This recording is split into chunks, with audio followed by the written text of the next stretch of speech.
Well, great.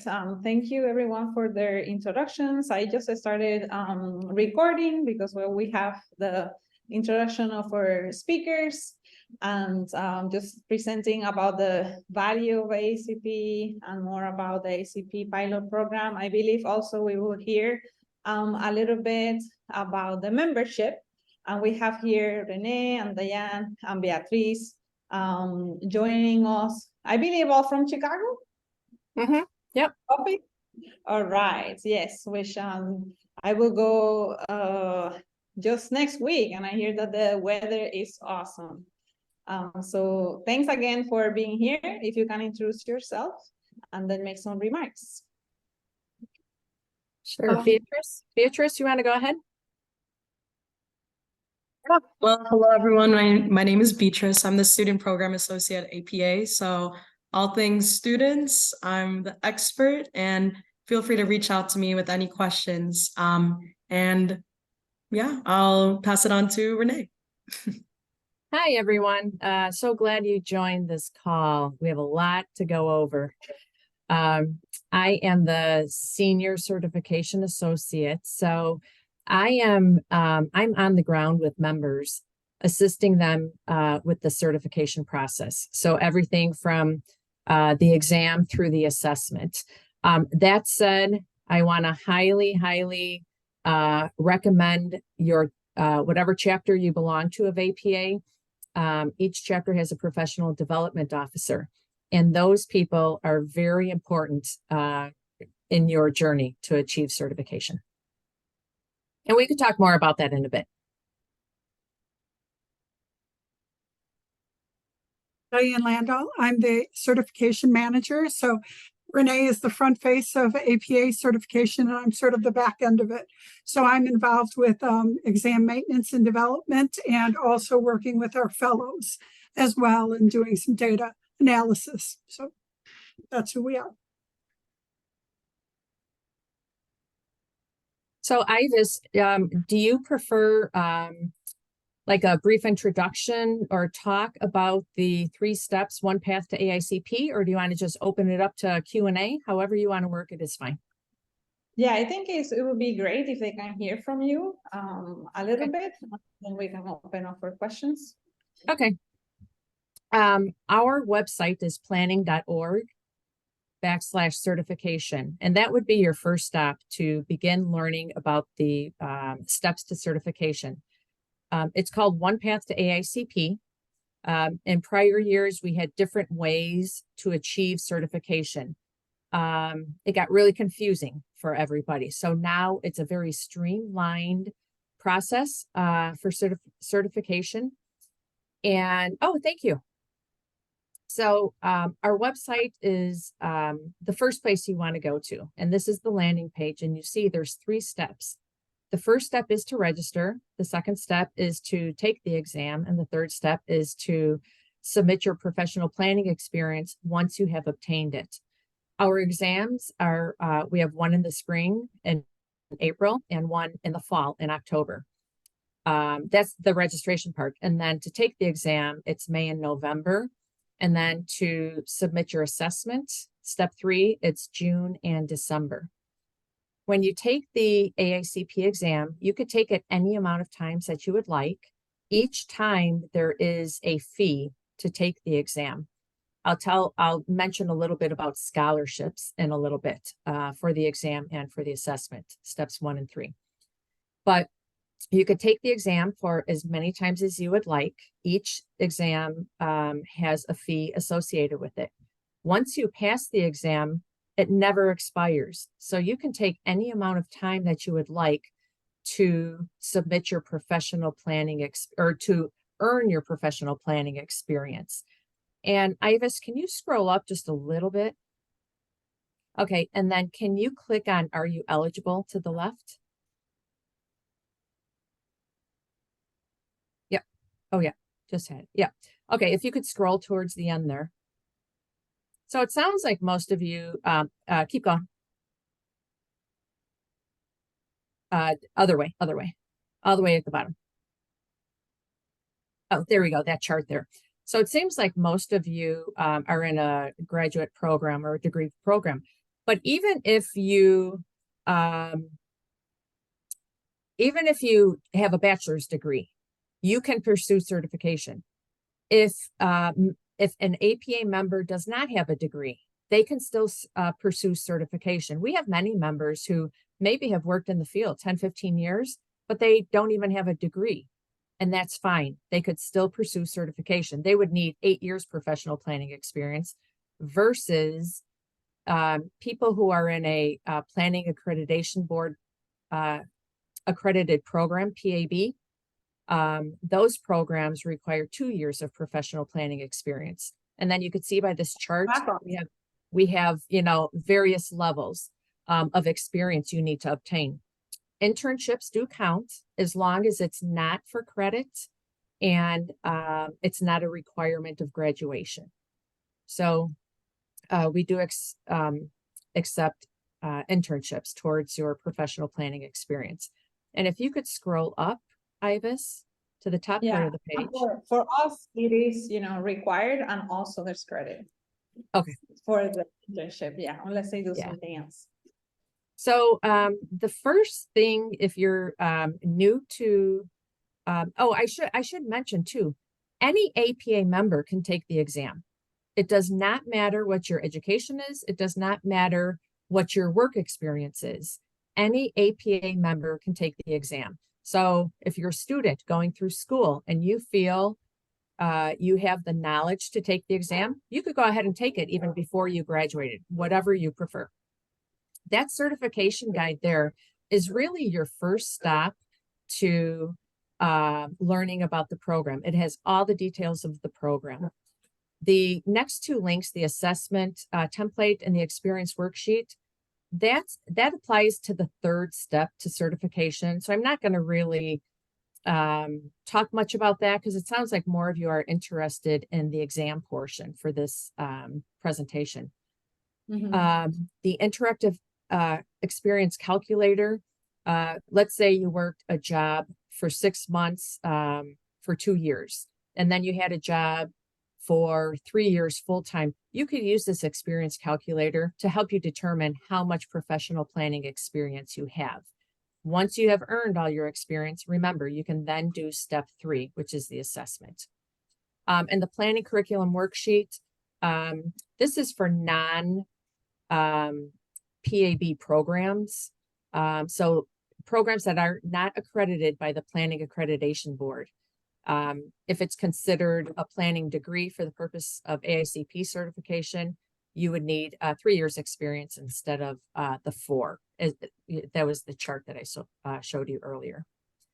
Okay, if you could, and then this video or this recording here, along with the PowerPoint presentation link right above it, this would be a very good thing for everybody to just listen to and to watch, because the president of AICP, Karen Wolf, did this presentation maybe about a month ago, and it has a lot of great information on the value of planning, ethics, which is huge with AICP, and the path to certification.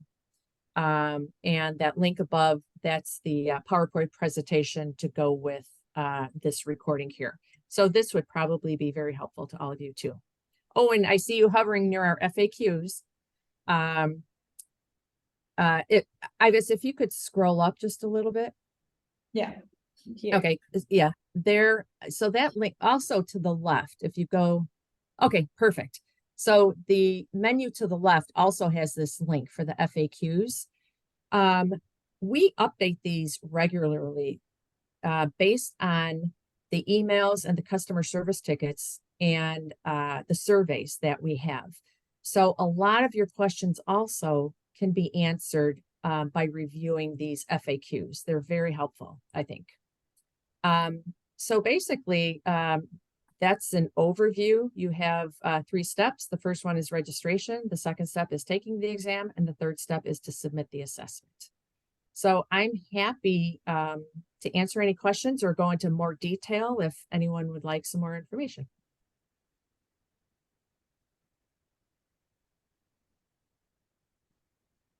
And I see, are we doing, oh, I see, if you want to put it in the chat, or if you just want to go ahead and hop on and ask a question, feel free. I have a question. Uh-huh. So as urban planning students, as first year MUPs, personally, when would you recommend we register for the AICP? I know there's the registration in October for this year, but would you maybe recommend waiting off and doing that in the spring? Well, it's so personalized and it's so individual. What I can say is it's not an easy test. I mean, it is a very comprehensive test, testing your knowledge. If you feel very strong, Ivis, can I share my screen, or can you go back to that certification page? Sure. Okay. If you could click on the link, take the AICP certification exam to the left. Yeah. So this is a page where you can visit and you can, these are our exam prep materials. Tip number one, I already mentioned before, that's contacting your professional development officer. We have that as tip number one because it's critical that you contact your professional development officer, because oftentimes they have additional study materials. And then tip number two, there's the exam content outline.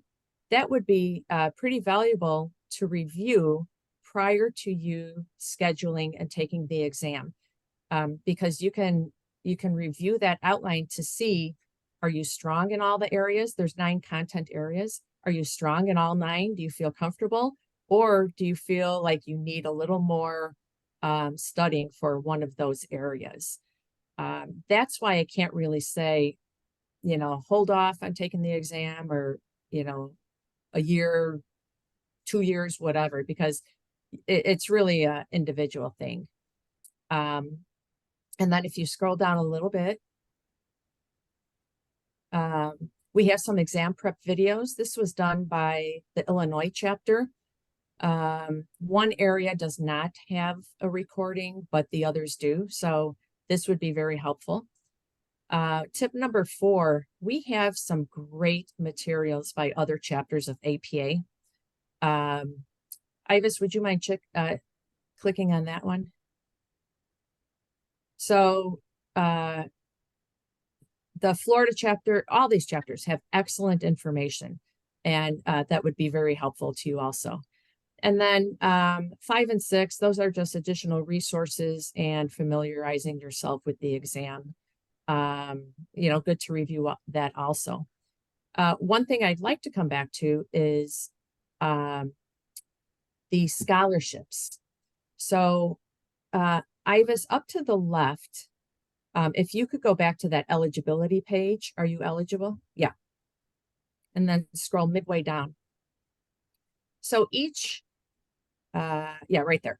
Each year or each cycle, so remember, we have that fall cycle and we have the spring cycle. Each cycle, APA gives away 50 scholarships to take the exam or to use towards your assessment. The cost is $85. If you receive that scholarship, it's $85. Otherwise, the regular fee is $255. It's a simple process to apply for that scholarship, and I highly recommend it. It's called the AICP Certification Diversity Scholarship. It is an online form, and it encompasses all the diversity areas. So whether it's gender or race or religion, and it's really helpful for many, many of our members. So not only does APA offer scholarships, but many chapters offer scholarships. That's another reason to connect with your PDO. They could direct you towards chapter scholarships. And then also APA has scholarships provided by the APA Foundation. You could find that information not on these AICP pages, but by searching the APA website. The next round of scholarships will open in January. Usually it's like a January, February for the spring cycle. So be sure to check this eligibility page and the scholarship page to see details of the program.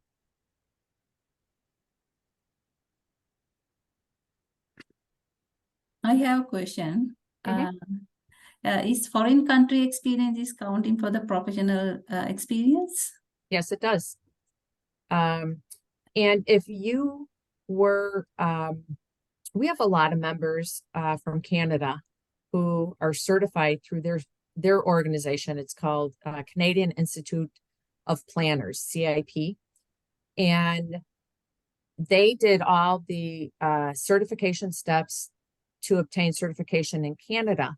So then what we require is a letter from that certifying organization that they are a member in good standing and that they have received certification. And then all they have to do is take the exam. They do not have to complete the third step, which is the assessment. So if you are from another country and you are certified by another organization from that country, we would need a letter from the certifying organization, and then we would mark your record, your registration record, as only needing to take the exam and not to complete step 3, the assessment. Okay, thank you. Sure. In this case, like India has like many years of not a certification, but many years of experience in Sri Lanka. So I don't know if that's Excellent. That does. Excellent. Yeah, we do accept international experience.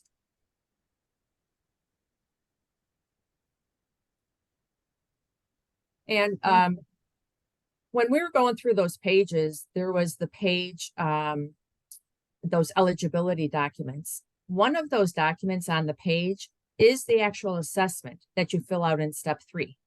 So when you get to that point, you can download that worksheet and fill it out yourself so there's no surprises. And we do that because we don't want people to pay $255 and then see the assessment and say, wait a second, you know, I don't have enough experience.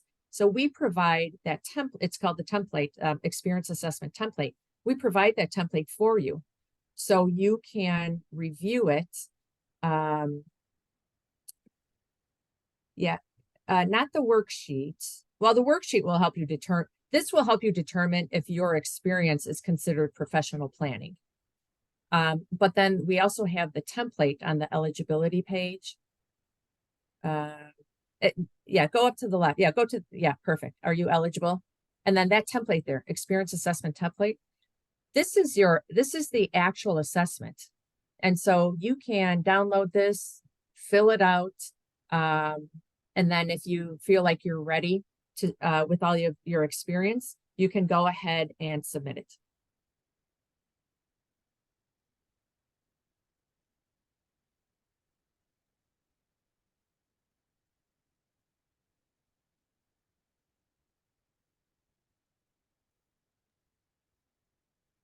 And we have time for 1 or 2 more questions. If you think of a question, afterwards, please email us at AICP@planning.org. Sorry, so what I meant is, since the standards might be different or certain developing countries do not have the institutions to certify, in that case, how would you determine the equivalency or, yeah.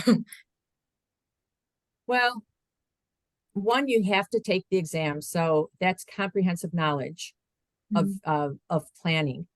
I would say review that template. And if you are able to complete it successfully, then you are ready to submit your assessment. In the assessment, we also have an area where you need to provide your employer information.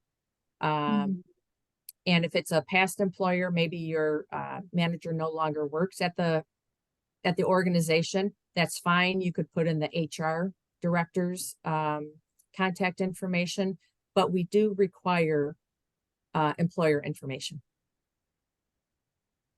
So what is it that people usually find difficult about the exam, and how many questions are there in the 9 areas? It's a 3.5 hour exam. Diane, are there 170 questions? Yes, there are. Yeah. So, And go ahead. oh, I was going to say, so there's 170 questions. 20 of those are questions that are pre-test. And we always use pre-test questions because it's always updating the exam. So in other words, those questions don't count towards your score.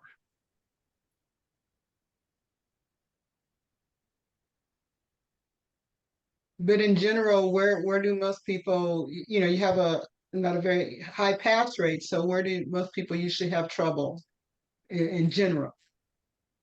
Well, we have about a 63 or 64% pass rate. I can't pinpoint one area of that content outline. Remember, there's nine areas. I don't know that we've ever pulled the data to see what area people are lacking the most. Diane, do you know? Well, one of the things that I would say is the exam was updated. So where we previously had, I believe you had 7 content areas before, and that's been changed to 9.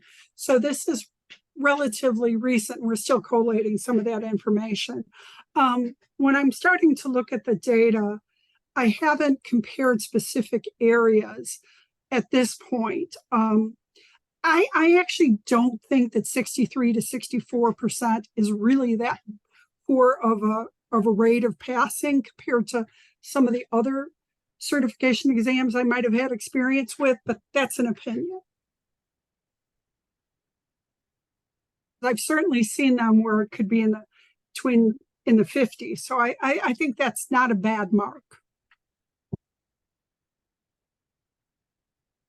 I think the key thing for any member who's going to take the exam is preparation. One of the things I've heard from people who've taken the exam and were successful is a significant amount of time needs to be taken to prepare for that exam. And I think your degree is extremely helpful. That's the one thing I can tell you from what I've looked at as far as the degree is that graduate degree makes a lot of difference.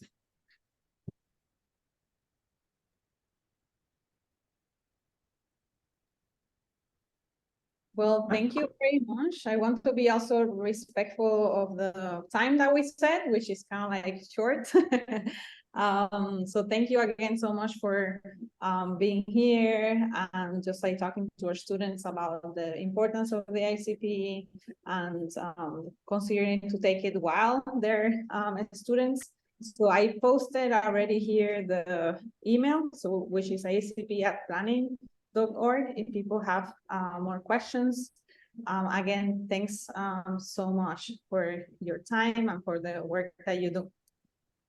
Great. Thanks, everybody. Thank you. Thanks. Bye. Bye.